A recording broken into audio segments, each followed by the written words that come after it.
50 years after Israel's miraculous victory in the Six-Day War, and more than 70 years after the liberation of Auschwitz, knowing how to properly and appropriately bear witness to the tragedy that befell European Jewry during the Shoah remains, to understate the case dramatically, a daunting, if not overwhelming, challenge. There are not enough words in any language to give adequate expression to the pain and loss that lingers, not enough evocative musical elegies to do it justice, not enough art or literature to paint a definitive word or visual portrait of the suffering that claimed fully a third of world Jewry. To be sure, we are not the only people who suffered in the Shoah.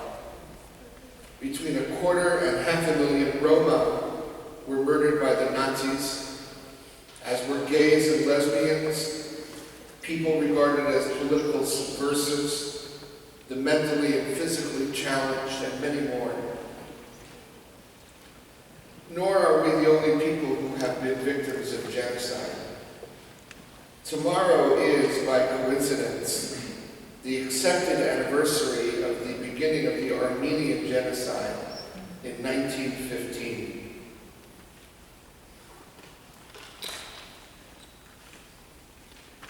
When the Ottoman Turks slaughtered 1.5 million Armenians. To this day, the Turkish government adamantly refuses to own up to its horrific legacy and threatens all who would challenge its version of history. And it saddens me to say that when I visited Istanbul as a member of a rabbinic delegation on my first trip to Poland and then to Turkey in the 1980s, we were wined and dined by the Jewish community. And the gift that we were given as we walked out the door was a book titled The Myth of the Armenian Genocide.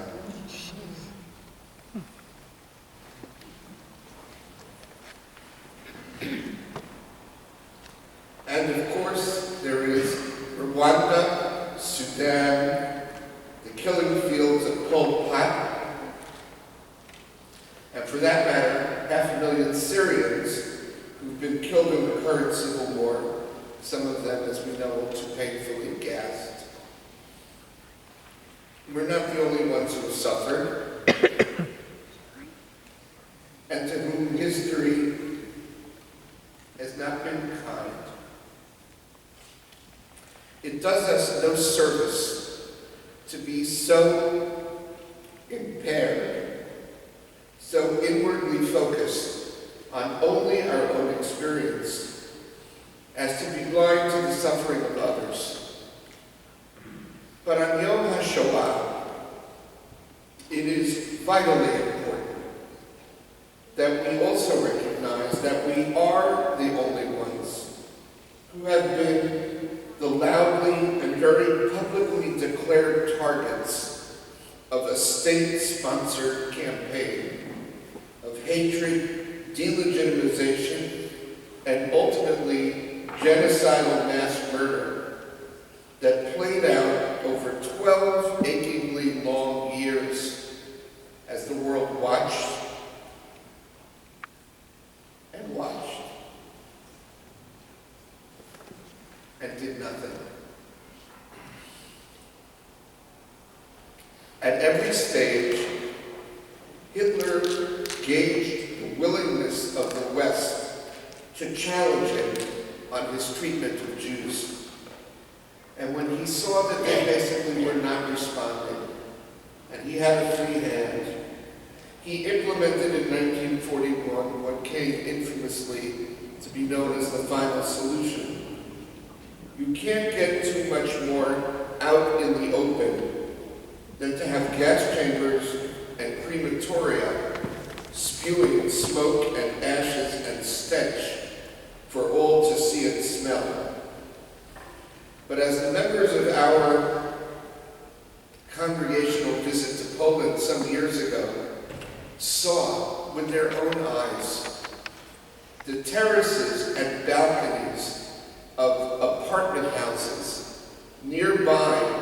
the concentration camps at Majdanek and in Auschwitz were in an uninterrupted sight line to the gas chambers.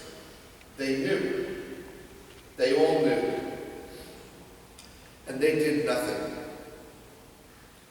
In my house growing up, and I know in many other houses, President Roosevelt, who was next only to God, to my parents, and many people of their generation, wouldn't even bomb the tracks that led into Auschwitz because, and I quote, he didn't want to divert valuable war materials, end quote, from the main goal of defeating the Germans.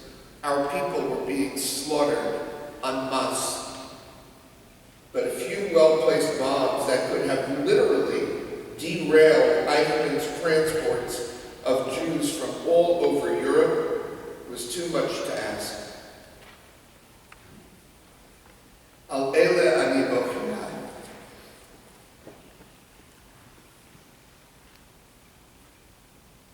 Didn't mean to do this literally, but quoting the words of Jeremiah, for these do I shed tears, even all these years later.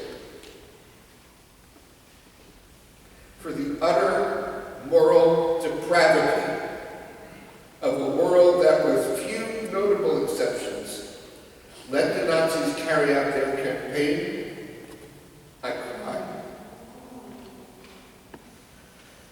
For the babies that would never grow into adulthood, for the children who were shown the worst that humanity had to offer, for the men and women separated from their spouses, never to see them again, from their parents, never to see them again. Brothers, from children, never to see them again, for the scholars of Torah, whose countless hours of learning came to the most brutal of ends as they watched their precious Torah scrolls torn and burned, for twins who encountered the devil incarnate in Joseph Mengele. Al ele ani bochia. For all of this and so much more, I cry 70 years later. And so should we all. And still today, all these years later, in a world that we hope would know better, and in a country that traditionally has been regarded as among the most enlightened in the world, where a young observant Jew is allegedly one of the closest advisors to the president, that White House can issue a statement marking World Holocaust Day that omits any mention of Jews, and then express contempt for people who question the statement. And the president's press secretary can, in a manner defying all reason and fact, compare Hitler favorably to Bashar al-Assad of Syria, saying that at least Hitler didn't use chemicals on his own citizens. It's hard to know what closet he grew up in. And then in an effort to correct his outrageous misstatement, said that indeed Hitler had brought Jews to Holocaust centers. There are no words. And as we gather here in an America that has taken on a strange and scary reform, Europe is again, country by country, becoming a hostile environment for Jews. Even today, watching news reports of Marine Le Pen going into a runoff in France, Europe is going down the toilet. So no, we're not the only ones who have suffered. But what was done to us was indeed, as philosophers would say, sui generis. It was unique in its myriad horrors, and unlike any other experience that a nation has known on this earth. The categorical imperative of survival is primarily to tell the story. Just like regarding the exodus from Egypt, the Torah commanded, "V'higadata levincha bayom hahu," and you shall tell your children on that day. So too is remembering what happened to us and ensuring that future generations know as well the primary commandment relating to having survived, to being here. Some of us here literally are survivors.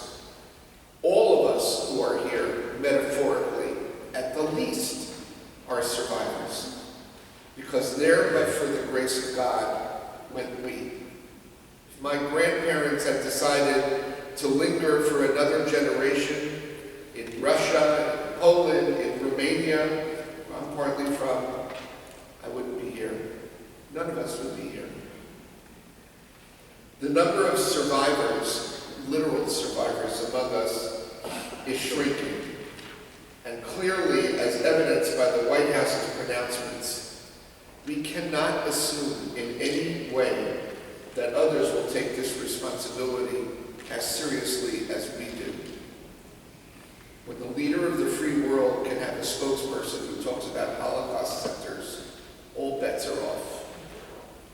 The chiyuv, if you will, the imperative, the obligation, the religious obligation to remember falls upon us. I'd like to call now on Chazan Rosenblum, who will sing Yanim Mamin with the Vishnitz melody as transmitted by Eli Wiesel and transcribed by Matthew Lazar.